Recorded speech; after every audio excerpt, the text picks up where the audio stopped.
សួស្តីអ្នកនាងថ្ងៃនេះខ្ញុំលេង game Minecraft Roblox ទៀតហើយ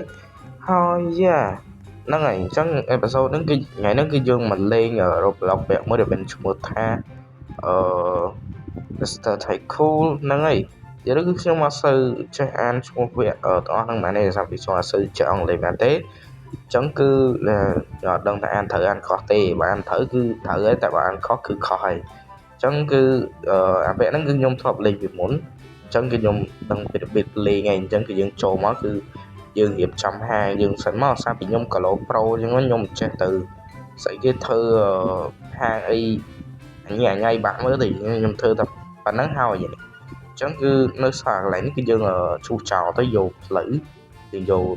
កន្លែងដើម្បីធំដើម្បីទៅលក់ឲ្យបានលក់ឲ្យយើងអញ្ចឹងណាអញ្ចឹងយើងធ្វើការរៀបចំផ្ទះរៀបចំអីបើយើងមកនេះមិនផ្ទះគឺហាង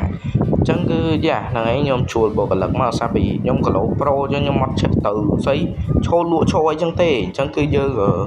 ជួលបុគ្គលិកឲ្យខ្ញុំធ្វើការរៀបចំហាងយើងឲ្យចាំយើងទៅយកអីវ៉ាន់អញ្ចឹងយើងធ្វើការយកអីវ៉ាន់មកហើយយើងទៅវិញ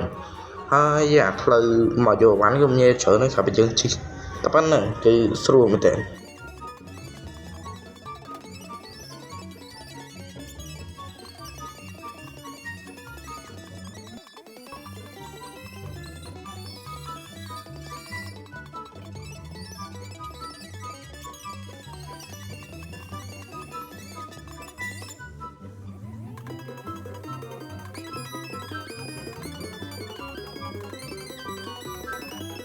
ចឹងឥឡូវគឺថាយើងយកអីវ៉ាន់យើងមកដាក់ផ្ទះមកហើយលុយខ្ញុំមាន1000ជាងហ្នឹងគឺថាយើងទិញអីវ៉ាន់ទិញអីដាក់យើងច្រើនណាស់ហើយយើងជួលបុគ្គលិកអ្នកលក់ផងនិងអ្នកដាក់អីវ៉ាន់ផងគឺហ្នឹងហើយមកចោលមកហាយើងឥឡូវគឺយើងត្រូវខ្វះ30សុកដែរប៉ុន្តែគឺមិនបាច់តន់ដាក់30សុកទេសារពីហាងយើងអត់មានចោលទេសាញ់ខ្ញុំអត់ដែរទិញចោលទេវាគឺចោលវាមានអញ្ចឹងបើហាងយើងកាន់តែធំគឺចោលវាកាន់តែច្រើនណា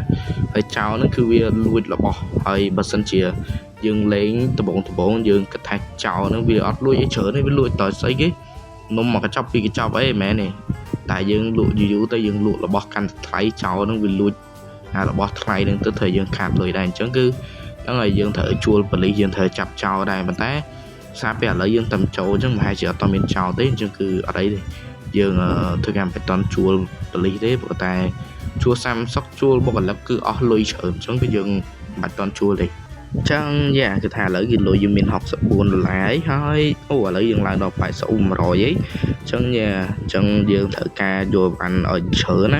ណាមួយគឺគាត់អីវ៉ាន់ទូចហ្នឹងគឺភ្ញៀវគាត់បុគ្គលិកគាត់អ្នកទិញហ្នឹងគឺវាទិញច្រើនអញ្ចឹងបើយើងគិតទៅលក់តែរបស់ថ្លៃពេកគឺអត់កើតទេណាគឺវាអត់យើងអត់មានចំណេញលុយតិចណាតែរបស់កាន់តែថ្លៃគឺមិនមែនថាគាត់ហ្នឹងវាទិញច្រើនគឺវាកម្រវាគាត់ហ្នឹងវាភាគរយទិញវាគឺវាតិចមែនតើចាឥឡូវគឺខ្ញុំសំលុយបាន900ហើយគឺថាយើងធ្វើការចាំព្រោះអស់នេះវានេះសិនហើយណាមួយគឺខ្ញុំគិតចង់ទិញនេះចំណតឡានបន្ថែមតែវាអញ្ចឹងទិញមក1000ជាងអូខេអញ្ចឹង1000ជាងគឺចាំការលុយយើងមាន1200យើងដាក់មួយទៅអញ្ចឹងគឺខ្ញុំនឹងគិតថាយើងលក់អាស្អីអស់នេះយើងយកអាដើមឈើនេះមកទៅគឺយើងចូលមកគឺយើងបានដើមឈើហ្នឹងមកហើយដើមឈើហ្នឹងគឺវាជួយឲ្យយើងហ្នឹងនេះឲ្យយើងហៅយើងលក់វាចោលតែដើមឈើហ្នឹងមិនបាច់ទុកទេគេដាក់ឲ្យយើងនឹងលក់វាដើម្បីយកលុយយកធ្វើអីសិនណាអញ្ចឹងគឺថាខ្ញុំធ្វើការលក់ពួកនេះប្រួយនេះខ្ញុំសារពីប្រួយហ្នឹងគឺវាបានថ្លៃហើយណាមួយគឺប្រួយហ្នឹងគឺខ្ញុំអត់ត្រូវការទេតែជាមានទ្វារយើងអាចដាក់ប្រួយកើតទេគឺប្រួយហ្នឹងគឺប្រួយកញ្ចក់ហើយណាមួយគឺយើងមិនបាច់ចាំទៅប្រើប្រួយកញ្ចក់ឲ្យសារពីយើងមិនចាំដាក់ក្បាលដែរហើយយើងធ្វើការលក់ចោលទៅបានលុយច្រើនណាស់ហើយយើងធ្វើការទិញអានេះជាងថ្មវិញថ្មវា200ទេអញ្ចឹងគឺដាក់មកហើយយើងខ្វះតែ2ទៀតហើយយើងថែមវាហើយយើងទិញចំណតឡានទៀតគ្រប់ហើយយើងហ្នឹងហើយយើងធ្វើការយកលុយយើងមានហ្នឹងគឺចំណតឡានគឺថ្លៃដែរ2000អញ្ចឹងគឺយើងទិញមកព្រោះតែយើងត្រូវការភ្ញៀវច្រើនព្រោះតែភ្ញៀវវាកាន់តែច្រើនរបស់របស់យើងលក់ហ្នឹងក៏វាកាន់តែឆាប់អស់ហើយយើងក៏បានលុយកាន់តែច្រើនដែរអញ្ចឹងគឺហ្នឹងហើយយើងត្រូវការសំលុយដើម្បីទិញផលិតផលទៀតអញ្ចឹងហើយយើងកុំភ្លេច ជុំខ្ញុំគិតថាចង់រកកន្លែងលក់ថែមប៉ុន្តែដឹងអីទេគិតថាខ្ញុំចង់យើងគួរតែដាក់នេះហើយមួយ500អាហ្នឹងគឺលក់អាគ្រឿងចាក់អាគ្រឿងចាក់អាប្រភេទយ៉ាងនេះគេហៅដូចអាណាដូចអីចឹងអារបស់គេយកទៅធ្វើសំណង់ធ្វើកាប់ឈើកាប់អីទៅគឺដូចអាណាដូចអីចឹងយើងយកបានសិនទៅគាត់ថាយើងត្រូវការយកបាននេះពេញឲ្យបានច្រើនសិនដើម្បីយើងលក់បានច្រើនចឹងយើងត្រូវការយកបានយើងមកដាក់ចូលក្នុងឃ្លាំងមកហើយហ្នឹងហើយគឺ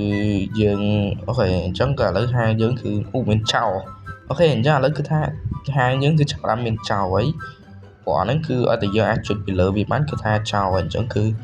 យើងត្រូវតែចាប់វាអស់អត់មាននៅទៅណៃដៃបល័យទៅបណៃវាទៅ